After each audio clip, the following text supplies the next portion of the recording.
Hello everyone, welcome back to my channel. इस video में हम पढ़ने वाले हैं क्लास 12th का हिस्ट्री का chapter number 9 Kings and chronicles का पार्ट नंबर 2। पार्ट फर्स्ट हम पढ़ चुके हैं जिसमें हमने टॉपिक नंबर 5 तक कवर कर लिया था। एंड इस वीडियो में पार्ट नंबर 2 में हम topic number 6 capital and codes से पढ़ने वाले हैं। ठीक है, तो जिसको भी पार्ट नंबर फर्स्ट पढ़ना हो जाकर के लिंक देख लेना, डिस्क्रिप्शन बॉक्स में गिवन है, वहाँ से आप पढ़ सकते हो। एंड नोट्स चाहिए तो उसके लिए इंस्टाग्राम का लिंक दिया हुआ है। ठीक है, तो अब चलिए स्टार्ट करते हैं। क्या है हमारा Kings capital and codes. Capital cities सबसे पहले हम देखेंगे, उसके बाद हम कोड के बारे में पढ़ेंगे। ठीक है, कैपिटल सिटी क्या था? मुगल एम्पायर का हर्ट हुआ करता था। ठीक है, जहाँ पे कोर्ट असेंबल्ड हुआ करता था, राज दरबार जो है वो लगा करता था। तो सबको पता है कोर्ट असेंबल कहाँ पे होता था? कैपिटल सिटी में। ओके, अब देखो कैपिटल सिटी भी बहुत चेंज हुई, क्योंकि जितने भी राजा हुए, जितने भी मुगल एम्पायर हुए, सबके टाइम में अलग अलग इनका कैपिटल हुआ। ठीक है, सबने अपने अपने हिसाब से अपना कैपिटल सिटी बनाया। बाबर ने क्या करा था? To cover Lodhi dynasty capital of Agra. इसने जो लोधी डायनेस्टी का जो कैपिटल था उसको कवर कर दिया था। ठीक है, मतलब वो उसने ले लिया था, बाबर ने ले लिया था। During the 4 years of his region the court was frequently on move. लेकिन जो इसका 4 साल का जो रीजन था, शासनकाल, ठीक है, उन 4 सालों में इसका जो कोर्ट था वो कैपिटल सिटी आगरा में नहीं बल्कि अलग अलग जगहों पे लगाया जाता था। ठीक है, अब देखो 1960 में क्या होता है, सॉरी 1960 नहीं 1560 में क्या होता है। Akbar had fort of Agra constructed with red sandstone. 1560 में अकबर ने क्या करा? फोर्ट ऑफ आगरा बनवाया। क्या से? रेड सैंडस्टोन से, जो कि उसके आसपास मिली थी।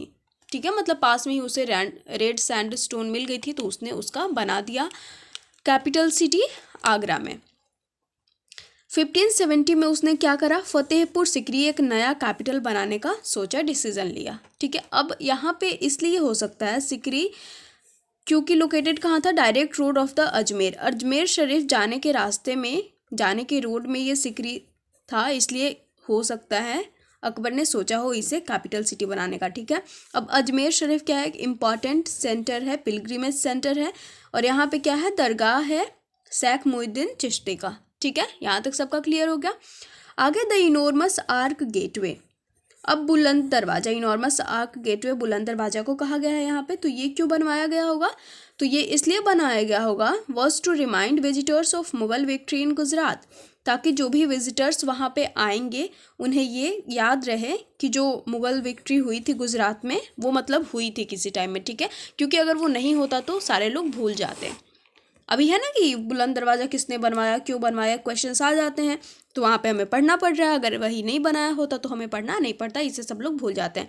तो वही याद करवाने के लिए, वही याद रखने के लिए इसे बनाया गया था। ठीक है, 1585 में देखो क्या होता है। The capital was transform to Lahore to bring north west under greater control. North west जो रीजन था उसको कंट्रोल में लाने के लिए जो कैपिटल सिटी था उसको कहाँ भेज दिया गया? लाहौर सेटअप कर दिया गया। ठीक है, ट्रांसफ़र कर दिया गया। अब शाहजहां ने भी देखो बहुत सारी चीज़ें करी। ये तो बात हो गई किसकी? बाबर एंड अकबर के रीजन की। अब शाहजहां में आते हैं। परस्यूड साउंड फिजिकल पॉलिसीज, जो भी फिजिकल पॉलिसीज थे उसको शाहजहां ने आगे बढ़ाया। एंड उसने बहुत सारा इनफ मनी इकट्ठा किया। क्यों इकट्ठा किया? अपना जो पैशन था, बिल्डिंग का पैशन जो था उसको बढ़ाने के लिए। ठीक है, उसको कंप्लीट करने के लिए बहुत सारा उसने मनी एक्यूमुलेट करा। Building activity was the most tangible and visible sign of dynasty power, prestige and wealth. अब देखो जो बिल्डिंग एक्टिविटी थी ना, जो बिल्डिंग्स बनवाने वाला जो काम था, आर्किटेक्चर बनवाने वाला काम था, वो एक डायनेस्टी के लिए बहुत ही ज़्यादा गर्व की बात हुआ करती थी। ठीक है, उससे पता चलता था, ये साइन मिलता था कि जो वो डायनेस्टी है, जो वो एम्पायर है, वो काफ़ी धनी है और काफ़ी अच्छी है। ठीक है, इनसे हमें ये साइन मिलता था। 1648 में क्या हुआ? Capital shift from Agra to Shahjahanabad. ये शाहजहानाबाद, शाहजहां ने क्या करा दिया? आगरा से अपनी सारी चीज़ों को शिफ्ट करा दिया। जो भी उसका, जो भी लोग थे, शाही लोग, सबको कहाँ करा दिया शिफ्ट? शाहजहानाबाद। ओके, बनवा करके नया capital, with addition of red fort, Jama Masjid, बाजार, चांदनी चौक। ठीक है, और क्या था वहाँ पे? रेड फोर्ट, जामा मस्जिद, बाजार, Chandni Chowk, and spacious homes for nobility, और नोबिलिटी के लिए स्पेशल होम्स भी बनवाए। ठीक है, यहाँ तक हो गया भाई, सबका क्लियर हो गया। अब आगे देखो बढ़ते हैं। The Mughal court.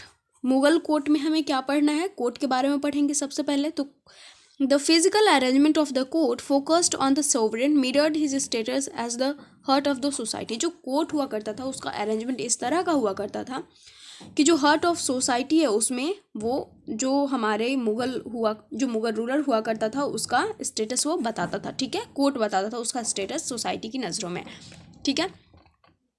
Centre piece क्या हुआ करता था, जो केंद्र बिंदु होता है किसी भी चीज़ का, तो मुगल कोर्ट का सेंटर पीस क्या हुआ करता था, थ्रोन। तक सबको पता है ये कुछ इस तरह से दरबार लगा हुआ और जो बीच में होता था वो राजा का सिंहासन हुआ करता था, तख्त हुआ करता था, ठीक है। तो ये क्या है, ये सेंटर पीस हो गया। इसको एक्सिस मुंडी भी कहा जाता है। और देखो इसका मतलब एक और चीज़ है इसमें, visualized as a pillar to support the earth. और ये भी माना जाता है कि एक पिलर है जो कि किसको सपोर्ट कर रहा है, अर्थ को सपोर्ट कर रहा है, ठीक है। In Mughal court status was determined by spatial proximity to the king. अब मुगल जो कोर्ट है हमारा, उसमें क्या होता था, जो स्टेटस होता था किसी भी पीपल का वो कैसे डिटरमाइंड होता था, तो वो इस पे डिपेंड करता था कि वो इंसान राजा के कितना क्लोज है, ठीक है, वो कितना मतलब लॉयल है राजा के लिए, उस पर डिपेंड करता था उसका स्टेटस, ठीक है। Once the emperor sat on the throne, no one was permitted to move from his position or to leave without permission. अब एक बार अगर राजा बैठ गया अपने थ्रोन पे, अपने सिंहासन पे, तो क्या होता था, किसी को भी ये इजाज़त नहीं थी, परमिशन नहीं थी कि वो वहाँ से मूव करे या फिर बिना परमिशन के वहाँ से जाए, ठीक है। वो जाता तो परमिशन लेकर जा सकता था, नहीं तो नहीं, ठीक है। The forms of salutation to the ruler indicated the person's status in the hierarchy. Deeper prostration represent higher status. अब देखो एक और चीज़ आती है यहाँ पे, सैल्यूटेशन की बात होती है, ठीक है। तो जो भी सैल्यूटेशन है, जो फॉर्म्स ऑफ सैल्यूटेशन है, सैल्यूटेशन वो क्या करते हैं, वो इंडिकेट करते हैं पर्सन के स्टेटस को, ठीक है। मतलब अगर हम किसी को सैल्यूट कर रहे हैं तो हम किस तरह से कर रहे हैं, वो डिपेंड करता है कि जो जिसको हम सैल्यूट कर रहे हैं उसका स्टेटस क्या है, ठीक है।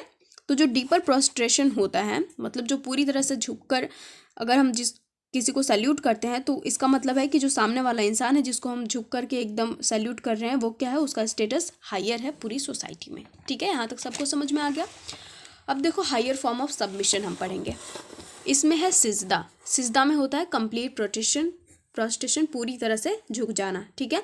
अब शाहजहां के रूलिंग सेशन में, ठीक है, जब उसका रूल चल रहा था तो उसने क्या किया, इन रिचुअल्स को रिप्लेस करा, किससे, चाहर तस्लीम से और जामिन बोझ से, ठीक है। जामिन बोझ मतलब होता है किसिंग द ग्राउंड। इसकी जगह पे क्या हुआ, कंप्लीट प्रोस्ट्रेशन, मतलब पूरी तरह से नीचे झुकने की जगह पे क्या आ गया, ग्राउंड को किस करना, ठीक है। अब देखो यहाँ पे इतना तो हो गया हमारा कंप्लीट सैल्यूटेशन। अब एक चीज़ और है कि कोई यूरोपियन आया हुआ था, ये एक स्टोरी है छोटी सी, शाहजहां के दरबार में, या फिर समझ लो मुगल रूलर, मतलब जो भी मुगल का शासन चल रहा था शाहजहां का, तो जब वो आया यूरोपियन, तो उसने क्या करा, यूरोप में जैसे किया जाता है सैल्यूट, बिल्कुल वैसे करा, और उसने क्या करा, उसने कुर्सी मंगवाया बैठने के लिए, ठीक है। तो इस वजह से, इस बात को सुन करके कि वो कुर्सी मंगवा रहे, सारे लोग सरप्राइज्ड हो गए थे, ठीक है, क्योंकि यहाँ पे क्या था, यहाँ पे सैल्यूट करना था ग्राउंड को किस करके, ठीक है, या फिर कंप्लीट प्रोस्ट्रेशन करके। अब देखो हम पढ़ेंगे कि जो एम्पेरर है उसका दिन कैसे शुरू होता था। Begin his day at sunrise with personal religious devotions. वो अपना जो भी पर्सनल रिलीजियस डिवोशंस था, जो भी उसका पूजा पाठ हुआ करता था, वो सनराइज़ के साथ वो उसी से स्टार्ट करता था। और उसके बाद कहाँ जाता था, एक स्मॉल बालकनी जिसको कि झरोखा बोलते हैं। और ये झरोखा याद रखना है कि अकबर ने स्टार्ट किया था झरोखा दर्शन, ठीक है। तो वो झरोखा में जाता था, क्यों जाता था, क्योंकि पब्लिक उसके नीचे, उस बालकनी के नीचे जो जगह होती है वहाँ पे पब्लिक उसका वेट कर रही होती है, ठीक है, उसको एक बार देखने के लिए। तो वो उन सब से मिलने के लिए उसी झरोखे पे आया करता था, ठीक है। अब देखो आगे क्या हमारे पास, after that emperor walk to the public hall. उसके बाद एम्पेरर कहाँ जाता है, पब्लिक हॉल पे, of the audience Diwane Aam, जिसको पब्लिक हॉल को क्या कहा गया यहाँ पे, Diwane Aam, to conduct the primary business of his government. अपने गवर्नमेंट के लिए जो भी उसका प्राइमरी बिजनेस है उन सब के बारे में बात करने के लिए वो कहाँ जाता था, दीवाने आम। एंड इसके बाद वो दीवाने खास में जाता था, ठीक है, वहाँ पे भी कुछ चीज़ों पे बात होती थी, दीवाने खास, ठीक है। ये हो गया हमारा। अब आगे देखो हमारा क्या है, the Mughal king celebrated 3 major festival in year. पूरे साल में वो 3 फेस्टिवल मनाते थे, solar and lunar birthdays of monarch, ठीक है, and the Nowruz, the Iranian new year on vernal equinox. ये तीनों मनाते थे वो, ठीक है। उसके अलावा अगर कोई होली ईद वगैरह होती थी तो उस टाइम में भी मतलब कोर्ट पूरी तरह से एकदम फुल ऑफ लाइफ लगता था, ठीक है। On his birthday the monarch was weight against various commodities which are then distributed to charity. अब देखो क्या होता है यहाँ पे कि बर्थडेज, आपने अगर सीरियल्स वगैरह देखे होंगे या फिर मूवीज़ देखी होंगी, मूवीज़ पहले वाली जो राजाओं से रिलेटेड होंगी, तो उसमें ये दिखाया जाता है कि जिस दिन भी राजा का, राजकुमारी का या फिर रानी का, किसी का भी बर्थडे होता है, तो उसमें क्या होता है, एक तराजू पे उनको तौला जाता है और दूसरी तराजू पे उनके अकॉर्डिंग जो भी कमोडिटीज़ होती हैं, जो भी सोने चांदी वगैरह की जो भी चीज़ें होती हैं वो चढ़ाई जाती हैं, और उनके बराबर तक जब दोनों हो जाते हैं तो क्या होता है, जो भी कमोडिटीज़ होती हैं वो गरीबों में बांट दी जाती है या फिर दान में दे दी जाती है सबको, ठीक है, अपनी प्रजा को। ये सबको पता होगा। अब देखो अब हम पढ़ेंगे टाइटल्स एंड गिफ्ट्स। ये तो हमारा यहाँ तक कंप्लीट हो गया। अब हम टाइटल्स एंड गिफ्ट्स के बारे में पढ़ेंगे। तो टाइटल्स एंड गिफ्ट्स में क्या है हमारा, grand titles were adopted by the Mughal emperors at the time of coronation और after a victory of enemy.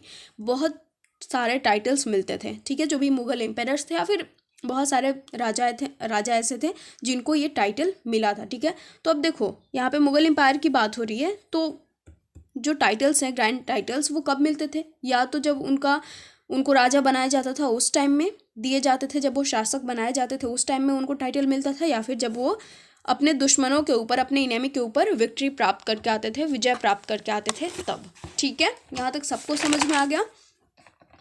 अब देखो आगे पढ़ते हैं हम। A man's ascent in the court hierarchy could be traced through the titles he held। अब जो भी टाइटल्स इन्हें मिल जाता था अगर किसी को, तो उसी टाइटल से वो जाने जाते थे कोर्ट में, ठीक है। अब Asaf Khan, this title emerged with highest minister Asaf of Sulaiman king. ये कहाँ से आया है, ये जो टाइटल है वो minister Asaf of Sulaiman king से इमर्ज्ड किया गया है, ठीक है।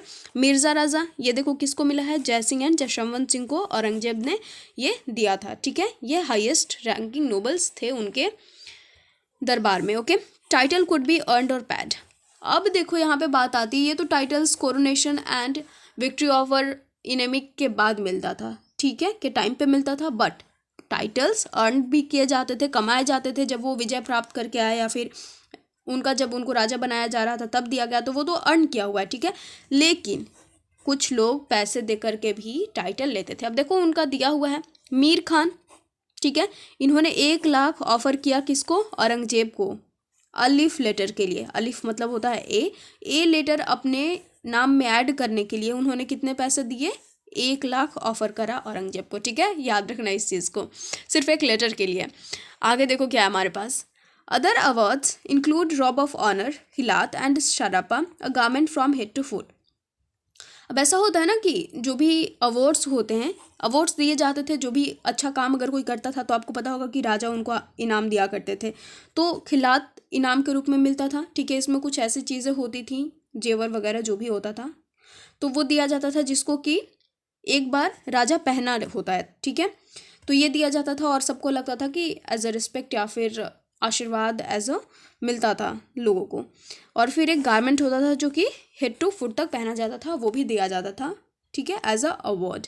तो यहाँ तक सबका हो गया। अब एक चीज़ जो मैंने इसमें नहीं लिखी है वो भी बता देती हूँ कि जब भी कोई इंसान, ठीक है, जो भी कोई मिलने आया करता था राजा से, तो वो अपने साथ कुछ न कुछ लेकर आया करता था, ठीक है, जिसका हमें नाम दिया गया है नज़र और पेशकश, जिसको हम बोलते हैं, ठीक है। वो राजा के लिए एज अ गिफ्ट लेकर आया करता था, ठीक है। इसको अमाउंट ऑफ मनी भी होता था, इसमें कोई छोटी सी चीज़ नहीं होती थी।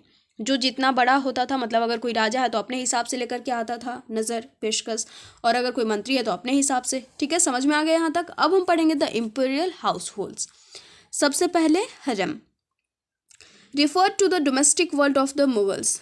जो डोमेस्टिक वर्ल्ड्स है मुगल का, उसको ये क्या करता है, रेफर करता है वर्ड हरम, ठीक है। ओरिजिनेट फ्रॉम पर्सियन वर्ड हरम। ये पर्सियन वर्ड हरम से आया है, जिसको कि एक सैक्रेड प्लेस माना जाता है, एक पवित्र स्थल माना जाता है, ठीक है। मुगल हाउस होल्ड्स में कौन कौन रहते थे, ठीक है।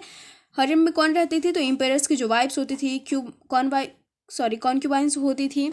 उसके अलावा उनके जो भी डिस्टेंट रिलेटिव्स थे, जैसे कि mother, step mother, foster mother, sisters, daughters in laws, aunts, childrens वगैरह जो भी थे, सब लोग रहते थे कहाँ, हरम में। जो फीमेल सर्वेंट्स होते थे, जो स्लैव्स होते थे, वो भी रहते थे कहाँ, हरम में, ठीक है। ये चीज़ याद रखना है कि जो हरम होता था उसमें बेसिकली विमेंस रहती थी। अब देखो क्या हमारे पास, Both for the Rajput clans as well as Mughal marriage was a way of amending political relationships and forging alliances. अब देखो, जो पहले जो शादी हुआ करता था, जो मैरिज हुआ करता था, वो किस लिए हुआ करता था? पॉलिटिकल रिलेशनशिप को अच्छा बनाने के लिए हुआ करता था, ठीक है। गिफ्ट ऑफ टेरिटरी भी मिला करता था as a gift, combined by the gift of a daughter in marriage. Daughter के साथ साथ क्या कर जो एक राज्य होता था या फिर एक पार्ट होता था, एक टेरिटरी होता था जो कि गिफ्ट में दे दिया जाता था, ठीक है, डाउटर के मैरिज में। Disintegration distinctions was maintained between wives who came from royal families, begums and other wives अगाज who were not of noble birth। अब देखो, कुछ चीज़ें होती थी जो मेंटेन करके रखी जाती थी। वाइब्स जो कि रॉयल फैमिली से बिलोंग करती थी, जो अच्छे ख़ानदान से बिलोंग करती थी, जो अपने साथ बहुत सारे पैसे वगैरह लेकर के आती थी, ठीक है, डॉरी में, तो उन्हें बेगम कहा जाता था, ओके। और जो नहीं लेकर के आती थी, जो एज अ बर्थ वो नोबल नहीं हुआ करती थी, जो अच्छे ख़ानदान से नहीं हुआ करती थी, उनको आगाज़ कहा जाता था। और इन दोनों के बीच में कुछ दूरियां थी, मतलब कि डिफरेंसेस थे दोनों में, ठीक है। दोनों वाइब्स थे लेकिन डिफरेंसेस थे। इनको ज़्यादा माना जाता था, इनको उतना नहीं, ओके। अब आगे हमारे पास क्या है? The begums married after receiving huge amount of cash valuable as dower naturally received a higher status and greater attention from their husbands. अब देखो, यहाँ पे लिखा ही हुआ है पूरा का पूरा कि जो बेगम्स होती थी वो ह्यूज अमाउंट ऑफ कैश लेकर के आती थी, वैल्यूएबल एज डॉर्स, ठीक है। और नेचुरली इसीलिए उन्हें क्या हायर स्टेटस मिलता था कोर्ट में या फिर जो भी था, ठीक है। अपने हस्बैंड से उनको ग्रेटर अटेंशन मिलता था क्योंकि वो अपने साथ ह्यूज अमाउंट ऑफ कैश वगैरह लेकर के आती थी, हायर स्टेटस हुआ करता था उनका, ठीक है। अब जो concubines occupied the lowest position in the hierarchy of the females, जो आगाज हुआ करती थी उनका क्या होता था? लोएस्ट पोजीशन होता था, ठीक है। They all received monthly allowances in cash supplemented with gifts according to their status. इन्हें मंथली कैश मिलता था, गिफ्ट्स मिलते थे, लेकिन अकॉर्डिंग टू स्टेटस, ठीक है। कोई हायर पोजीशन पे है तो उसे उसके अकॉर्डिंग मिलेगा गिफ्ट, जो लोअर पोजीशन पे है उसको उसके अकॉर्डिंग, ठीक है।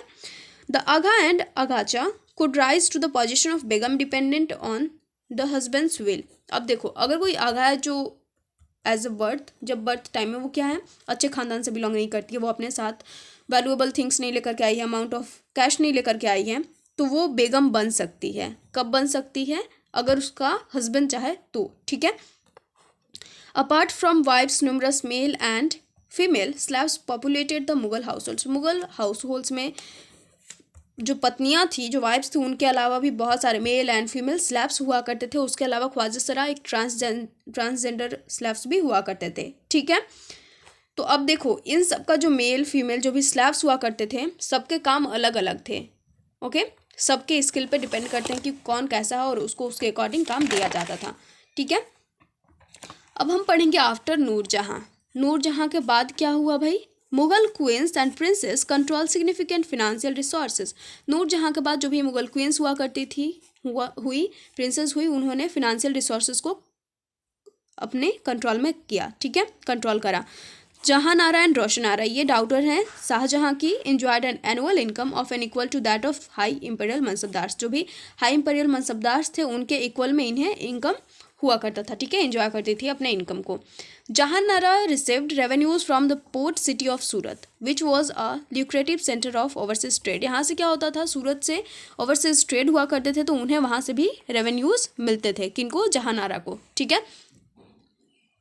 Control over resources enabled important women of the Mughal households to commission buildings and gardens and जो buildings वगैरह थी उन सबको बनाने के लिए भी कमीशन दिए गए, जो भी important women थी मुगल हाउसहोल्ड्स की, उन्हें, ठीक है।